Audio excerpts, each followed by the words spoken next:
ये है स्वादपुर गांव, एक ऐसा गांव जहां हर रोज सूरज निकलते ही 4 ठेले लगते हैं।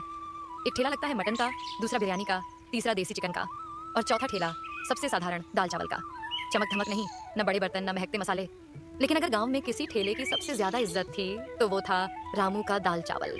रामू एक ऐसा इंसान जिसके लिए मुनाफा जरूरी नहीं था, जरूरी था किसी का भूखा न सोना। जिसके पास पैसे होते वो पूरा देता, जिसके पास नहीं होते उसे भी उतनी ही इज्जत से खाना मिलता। कई बार रामू घाटे में चला जाता, लेकिन फिर भी अगले दिन ठेला जरूर लगता, क्योंकि उसका एक सपना था कि स्वादपुर गांव में कोई भी गरीब न रहे, सब अच्छी जिंदगी जिया और एक दिन वो एक बड़ा सा ढाबा खोले। अरे रामू, आज फिर मुफ्त का खाना बट रहा है क्या? ऐसे चलेगा तो ढाबा नहीं, खुद ठेला भी नहीं बचेगा। इज्जत से पेट नहीं भरता रे रामू, वही बहुत है। रामू उनकी बातों पर कभी ध्यान नहीं देता, क्योंकि उसे पता था पैसा भले ही तीनों ठेले वाले ज्यादा कमाते हों, लेकिन पूरे गांव में सबसे ज्यादा इज्जत रामू की ही थी। एक दिन रोज की तरह ठेला समेटकर रामू घर लौटा, खाना खाया और थक कर सो गया।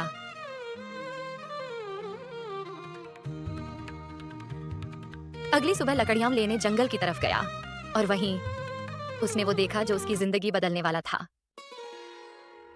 अरे भाई रुको, इसे क्यों काट रहे हो?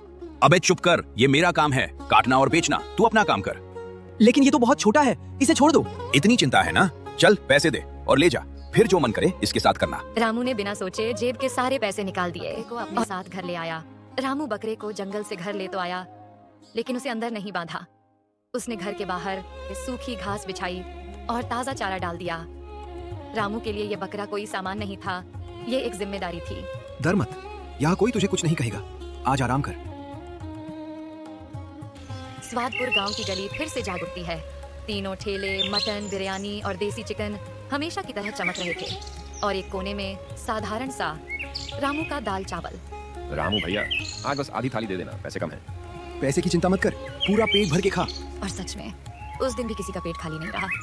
अरे वाह रामू, क्या दाल चावल बनाए हैं आज तूने। कसम से बता रहा हूँ, तेरे ये सादे दाल चावल मटन और बिरयानी को भी पीछे छोड़ देते, और ऊपर से इतना सस्ता, इतना सादा, फिर भी इतना स्वाद। पूरा मजा आ गया रामू, पेट भी भर गया और दिल भी खुश हो गया। अरे नहीं भाई, ये तो बस दाल है, चावल है और ऊपर से थोड़ी सी मेहनत। अगर पेट भर जाए और मन खुश हो जाए तो वही मेरे लिए सबसे बड़ी कमाई है। खाते रहो, खुश रहो, बस यही दुआ है। रोज ऐसा ही होता। रामू घाटे में जाता, लेकिन चेहरे पर संतोष रहता। शाम ढलते ही रामू ठेला समेटता और सीधे घर लौट आता। घर के बाहर वही बकरा चुपचाप बैठा मिलता। दिन भर अकेला रहा, रुक तेरे लिए भी लाया हूँ। रामू बचे हुए दाल चावल का थोड़ा हिस्सा बकरे को डाल देता। बकरा बिना आवाज किए सब खा जाता। रामू नहीं जानता था कि जिस मासूम को वह चारा डाल रहा है वही उसकी जिंदगी का सबसे बड़ा मोड़ बनने वाला है, और ये भी नहीं जानता था कि बहुत जल्द ये खामोशी किसी चमत्कार में बदलने वाली है। रात हो चुकी थी। स्वादपुर गांव धीरे धीरे शांत हो रही थी। दिन भर भूखों को खिलाने के बाद आज रामू भी थक कर अपने खाने बैठा। आज भी भगवान ने किसी को भूखा नहीं रहने दिया, बस यही बहुत है। ये आवाज, बकरा। रामू बाहर आता है। आसमान से तेज बारिश गिर रही थी। बकरा भीग रहा था और ठंड से कांप रहा था। अरे रे, इतनी बारिश में कैसे रहेगा? आज तुम यहीं सो जाओ, कल देखेंगे। रामू फिर से सोने जाता है। तभी रामू उठो, मेरी बात सुनो। कौन है? कौन बोल रहा है? डरो मत, यहाँ मेरे सिवा कोई नहीं है। ये क्या? तुम बोल कैसे सकते हो? क्योंकि मैं साधारण बकरा नहीं हूँ, मैं जादुई बकरा हूँ। रामू की आंखें फटी की फटी रह गईं। उसका शरीर जैसे जम गया हो। मैं मजाक नहीं कर रहा, मैं तुम्हारी सच्चाई देख चुका हूँ। तुम्हारा सपना ढाबा खोलना, गरीबों को खाना खिलाना, मैं तुम्हारे इस सपने को पूरा कर सकता हूँ। कैसे? तुम मेरी क्या मदद कर सकते हो? अगर तुम मुझे मारकर मेरे मांस का मटन बनाओगे तो एक दिन के लिए वो मटन कभी खत्म नहीं होगा। जितना चाहो लोगों को खिलाओगे, कोई खर्च नहीं और मुनाफा बेहिसाब। नहीं, मैं ऐसा नहीं कर सकता।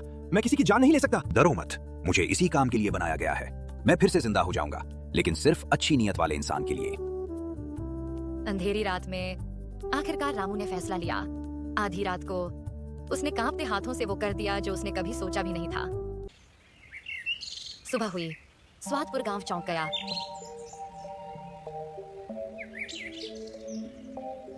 अरे ये क्या? आज मैं क्या देख रहा हूँ? ये रामू कब से मटन का काम खोल लिया? हाँ भाई, मैं भी हैरान हूँ। और सबसे बड़ी बात जानता है, आज तो ये हम सबसे भी पहले आ गया। लगता है कुछ तो बात है, ऐसा कभी नहीं वरना। अरे ओ रामू, तू मटन कब से बेचने लगा? छोड़ यार, ये तो मुफ्त में ही खिलाएगा। आज नया शौक चढ़ा है इसे। अरे लेकिन थोड़ी देर बाद भीड़ उमड़ पड़ी। अमीर, गरीब, सब रामू के ठेले पर। वाह रामू, क्या मटन है रे, मजा आ गया। देखा मंगलू, इसे कहते हैं मटन, स्वाद भी और सस्ता। तेरा मटन तो ना स्वाद का ना दाम का। मंगलू का खून खौल उठा। अबे ओ, ये ज्यादा दिन नहीं चलेगा। दिन बीतते गए, मंगलू का ठेला सूना पड़ गया और रामू के ठेले पर भीड़ लगी रहती। इतना मटन खत्म क्यों नहीं होता? कुछ तो गड़बड़ है। आज शाम इसके पीछे जाऊंगा और सच जानकर आऊंगा। उधर रामू आज खूब मुनाफे में था। मंगलू को जब पूरा यकीन हो गया कि रामू के मटन में कोई बड़ा राज छुपा है, तो उसी रात लालच उसे चैन से बैठने नहीं देता और अंधेरे में चुपचाप रामू के घर पहुंचा, ये सोचते हुए कि आज वो उस सच को देखेगा जिसने रामू को भीड़ और उसे खाली ठेले का मालिक बना दिया। मंगलू ने देखा, जैसे ही रामू ने बकरे को काटा, एक छोटे से शरीर से ढेर सारा मांस निकला। ये कैसे? ये जिंदा कैसे? कल आऊंगा और इस बकरे को ले जाऊंगा। रामू ने अपनी मेहनत से कुछ ही दिनों में अच्छा पैसा और अब उसने अपने सपने की ओर पहला कदम बढ़ाते हुए ढाबा खोलने का काम शुरू कर दिया। अगले दिन भी रोज की तरह रामू अपना मटन का ठेला चला रहा था। भीड़ लगी हुई थी, लोग लाइन में खड़े थे। दूसरी तरफ 2 ठेले वाले बस उसे गुस्से से घूर रहे थे। लेकिन आज एक ठेला नहीं लगा था, मंगलू का। मंगलू आज ठेला लगाने नहीं आया था। वो एक फैसले के साथ रामू के घर पहुंचा और मौका देखकर बकरे को उठा ले गया। अरे ओ बकरे, तूने जितने दिन रामू को फायदा दिलाना था दिला दिया, अब बारी मेरी है। अब तू मेरे लिए काम करेगा। मैं बहुत अमीर बनूंगा, समझा? पागल है तू बहुत बड़ी गलती कर रहा है। रुक जा मंगलू, मत करिए, इसका दंड बहुत भयानक होगा। अबे चुप कर, मुझे कोई दंड नहीं मिलेगा। चल अब कटने के लिए तैयार हो जा, आज से मेरी किस्मत बदली। बकरे की बात सुनने के बाद भी मंगलू नहीं रुका। जैसे ही उसने आगे कदम बढ़ाया, ये क्या हो रहा है? मंगलू की आंखें बंद होने लगी, सांस घुटने लगी। नहीं, कोई है, बचाओ। उसने खुद को बचाने की बहुत कोशिश की, लेकिन लालच ने उसे बचने नहीं दिया। मंगलू मर गया। ये बात पूरे गांव में फैल गई। मंगलू मर गया, लेकिन कैसे मरा ये कोई नहीं जान पाया। रात को रामू घर लौटा, खाना खाने बैठा ही था कि बकरा उसके सामने आ खड़ा हुआ। बकरे ने मंगलू के साथ हुई सारी बात रामू को बता दी। हे भगवान, ये बहुत बुरा हुआ। कहीं वजह मैं ही हूँ। नहीं रामू, ये नियम था। जो कोई भी मुझे जानने के बाद सिर्फ लालच में मुझे काटेगा, वो नहीं बचेगा। जिस दिन तुमने मुझे जंगल में बचाया था, अगर वो आदमी मुझे काट देता तो उसे कुछ नहीं होता, क्योंकि उसे मेरे बारे में कुछ पता नहीं था। लेकिन तुम्हें सब पता होने के बाद भी तुम लालची नहीं बने। तुम वही करते रहे जो शुरू से करते आए थे, इंसानियत। लेकिन मंगलू, वो मेरी वजह से मरा। मैं ये बोझ नहीं उठा सकता। सुनो, तुम अब यहाँ से चले जाओ। इस गांव में और भी लोग हैं जो लालच कर सकते हैं। अगर उन्हें सच्चाई पता लगी तो वो भी मारे जाएंगे। मैं फिर से दाल चावल ही बेचूंगा, कोई बात नहीं। रामू, आज तुमने साबित कर दिया कि तुम सच में दिल के अमीर हो। तुम अपना काम मत छोड़ना, भगवान तुम्हें हर काम में बरकत देगा। इतना कहते ही बकरा वहां से गायब हो गया।